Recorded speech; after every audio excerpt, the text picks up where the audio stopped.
पश्चिम बंगालमध्ये निवडणुकांपूर्वी SIRच्या माध्यमातून अनेक लोकांची नावं ही मतदार यादीतून वगळण्यात आली। त्यानंतर तिथे भारतीय जनता पक्ष सत्तेत आला हे आपल्याला माहिती आहे। आणि असाच काहीसा प्रकार आता महाराष्ट्रातही घडतोय का असा प्रश्न आता उपस्थित होतोय।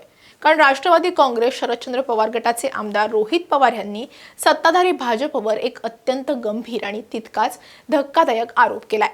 रोहित पवारांचा असा दावा आहे की महाराष्ट्रामध्ये विशेष संक्षिप्त पुनरीक्षण म्हणजेच SIR स्पेशल इंटेन्सिव्ह रिव्हिजन मोहिमेच्या नावाखाली भाजप विरोधी मतदारांची नावं जी आहे ती मतदार यादीतून गायब करण्याचा एक मोठा कट रचते। महाराष्ट्रात निवडणुका ह्या 2029 मध्ये होणार आहेत, पण सध्या झालेली आंदोलनं पाहता भारतीय जनता पक्षाच्या विरोधात वातावरण गेल्याचं दिसून आलेलं आहे। त्यातच रोहित पवारांनी केलेल्या आरोपांमुळे लोकशाहीला धोका निर्माण होतोय की काय असा सवाल आता उपस्थित केला जातोय। हे नेमकं प्रकरण काय आहे? BLA booth level agent app किंवा या पोर्टलच्या माध्यमातून नक्की काय चाललंय? रोहित पवारांनी कोणते 3 मोठे प्रश्न उपस्थित केलेत आणि त्यावर भाजपनं काय उत्तर दिलंय हे सगळं आपण या व्हिडिओच्या माध्यमातून समजून घेणार आहोत। त्यामुळे हा व्हिडिओ शेवटपर्यंत नक्की पहा। नमस्कार, मी कोमल आचरेकर आणि तुम्ही पाहत आहात महाराष्ट्र टाइम्स ऑनलाईन। या व्हिडिओला सुरुवात करण्यापूर्वी एक महत्त्वाची आठवण, जर तुम्ही महाराष्ट्र टाइम्सचं YouTube चॅनल अजूनही सबस्क्राइब केलं नसेल तर ते लगेच करा।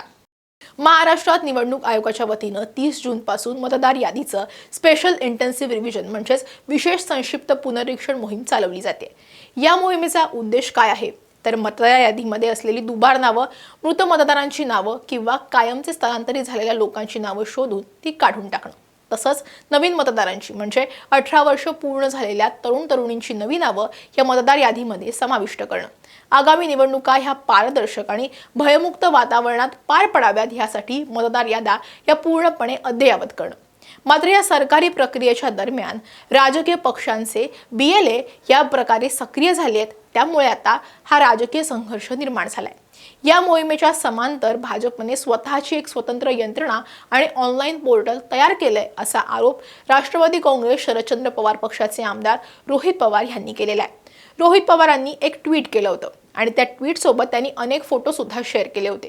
ज्या प्रकारे पश्चिम बंगालमध्ये निवडणुकीपूर्वी लाखो लोकांना संशयित ठरवून त्यांना मतदार करू दिलं नव्हतं, त्याच प्रकारे तशीच काहीशी तयारी महाराष्ट्रात आतापासूनच सुरू असल्याचं दिसतंय असं त्यांनी म्हटलेलं आहे। कारण महाराष्ट्र हे देशातील दुसरं सगळ्यात मोठं लोकसभा राज्य आहे, त्यामुळे भाजप इथे कोणताही धोका पत्करू इच्छित नाहीये। रोहित पवार यांनी ट्विट केलेल्या फोटोमध्ये त्यांनी असं सांगितलंय की महाराष्ट्रातील गावोगावी SIR मोहीम सुरू आहे, परंतु त्याच वेळी भारतीय जनता पक्षानं स्वतःचं एक ॲप बनवलंय ज्याद्वारे ते मतदारांचं मार्किंग करतात। या पोर्टलवर भाजपचे बूथ लेवल एजंट काम करतात आणि प्रत्येक मतदाराची पाहणी करून त्यांना वेगवेगळ्या श्रेणीमध्ये विभागले जाते। त्यांनी शेअर केलेल्या फोटोंनुसार भाजपच्या या ॲपमध्ये 3 पर्याय उपलब्ध असल्याचं दिसतंय। पहिला पर्याय आहे आमचे वोटर्स म्हणजे अवर वोटर्स, जे भाजपचे समर्थक मतदार आहेत। दुसरा आहे संशयित सस्पिशियस वोटर, ज्यांच्याबद्दल खात्री नाहीये। आणि तिसरा विरोधी म्हणजे अपोजिंग वोटर्स म्हणजे भाजपला विरोध करणारे किंवा विरोधी पक्षांना मतदान करणारे मतदार। रोहित पवारांचा असा थेट आरोप आहे की अशा प्रकारे मतदारांचं वर्गीकरण करून विरोधी आणि संशयित ह्या श्रेणीमध्ये असलेल्या मतदारांची नावं ही मतदार यादीतून वगळणं किंवा त्यांची नावं ही भलत्याच मतदान केंद्रावरती किंवा मग मतदारसंघात ट्रान्सफर करणं अशी मोठी रणनीती आखली जाते।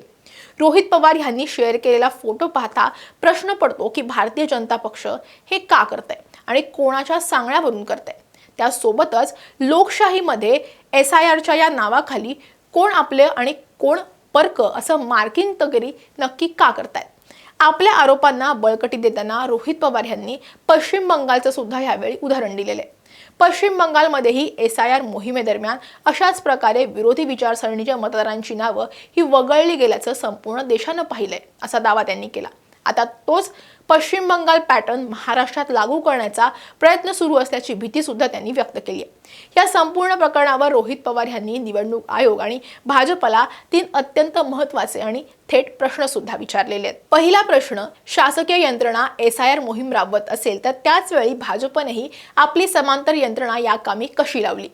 संदिग्ध आणि विरोधी विचारांच्या मतदारांची नावं वगळण्याचा किंवा त्यांना भलत्याच ठिकाणी दाखवण्यासाठी तर हे केलं जात नाहीये ना? आणि तिसरा प्रश्न, कोणत्याही राजकीय पक्षाला मतदारांच्या वैयक्तिक किंवा गोपनीय रेकॉर्डचा वापर करून स्वतःची समांतर राजकीय मोहीम चालवण्याचा कोणताही कायदेशीर अधिकार नाही असं कोर्टानं सांगितलेलं असतानाही भाजप हे कोणत्या अधिकारात करतंय? रोहित पवारांनी ह्या संपूर्ण प्रकरणाची निवडणूक आयोगानं तातडीनं दखल घेऊन निष्पक्ष चौकशी करावी अशी मागणी सुद्धा केलेली आहे. रोहित पवारांच्या ह्या थेट आणि गंभीर आरोपांनंतर भाजपच्या वतीनं सुद्धा तात्काळ प्रतिक्रिया देण्यात आलेली आहे. महाराष्ट्र भाजपचे मुख्य प्रवक्ते नवनाथ बन यांनी रोहित पवारांचे हे सर्व आरोप पूर्णपणे पायाहीन आणि दिशाभूल करणारे असल्याचं स्पष्ट केलंय. भाजपने यावर स्पष्टीकरण देताना असं सांगितलंय की निवडणूक आयोगाच्या नियमांनुसारच प्रत्येक मान्यताप्राप्त राजकीय पक्षाला BLOच्या कामामध्ये मदत करण्यासाठी आणि मतदार यादीच्या पारदर्शकतेसाठी आपले BLA नियुक्त करण्याचा पूर्णपणे अधिकार आहे. भाजप नियमानुसारच आपल्या BLAची नियुक्ती करताय आणि निवडणूक आयोगाच्या चौकटीत राहूनच काम करताय. यामध्ये कोणतंही बेकायदेशीर किंवा बेकायदेशीर काम झालेलं नाहीये. भाजपने रोहित पवारांवर निशाणा साधत असंही म्हटलंय की त्यांनी आधी निवडणूक आयोगाची पूर्ण प्रक्रिया समजून घेतली पाहिजे. शरद पवार गटाकडे पुरेसे कार्यकर्ते आणि BLA उरलेले नाहीत, म्हणूनच ते अशा प्रकारे जनतेत भ्रम पसरवण्याचं काम करतायत. पण असं जरी असलं तरी रोहित पवार यांनी अनेक प्रश्न उपस्थित केलेत आणि प्रकरण गंभीर आहे. पण प्रश्न असा आहे की भाजपचे कार्यकर्ते ज्यांना संदिग्ध किंवा विरोधी म्हणून मार्क करतायत त्या लोकांचं नेमकं काय होणार आहे? भारतीय जनता पक्ष ह्या ॲपच्या माध्यमातून काय करणार आहे? गावोगावी आपला कोण, परका कोण, संशयित कोण अशी यादी जर बनत असेल तर हा लोकशाहीशी खेळ नाही आहे का? रोहित पवार यांनी समोर आणलेले फोटो आणि भाजपचं स्वतःचं ॲप हे आपण किती लोकशाही देशात राहतोय आणि या लोकशाहीवरती किती विश्वास ठेवायचा हा प्रश्न यामुळे निर्माण होतोय. महाराष्ट्रातील गावोगावी हे घडत असेल तर ही चिंतेची बाब आहे आणि यावर लवकरच काहीतरी निर्णय होईल अशी अपेक्षा आहे. एकीकडे रोहित पवार आणि विरोधी पक्षांचा असा आरोप आहे की BLA पोर्टलच्या माध्यमातून मतदारांचं राजकीय वर्गीकरण करून लोकशाही प्रक्रियेला धोका निर्माण केला जातोय. तर दुसरीकडे भाजपचा असा दावा आहे की ते निवडणूक आयोगानं दिलेल्या नियमांनुसार आणि अधिकारांचा वापर करून पारदर्शकतेसाठी काम करतात. आगामी निवडणुकींच्या पार्श्वभूमीवर हा मुद्दा केवळ राजकीय वादापुरता मर्यादित राहणार की निवडणूक आयोग यावर काही ठोस पावलं उचलणार हे पाहणं आता महत्त्वाचं असणार आहे. राजकीय पक्षांकडून मतदारांचं असं वर्गीकरण करणं हे योग्य आहे का? आणि मतदार याद्यांच्या पारदर्शकतेबद्दलचं तुमचं मत काय आहे ते आम्हाला खाली कमेंट करून नक्की सांगा. हा व्हिडिओ आवडला असेल तर लाईक आणि शेअर करायला विसरू नका. असेच व्हिडिओ पाहण्यासाठी महाराष्ट्र टाइम्सचं YouTube चॅनल सबस्क्राईब करा. आम्हाला Insta, Facebookवरती फॉलो करा आणि हा व्हिडिओ तुम्ही शेवटपर्यंत पाहिलात त्यासाठी धन्यवाद.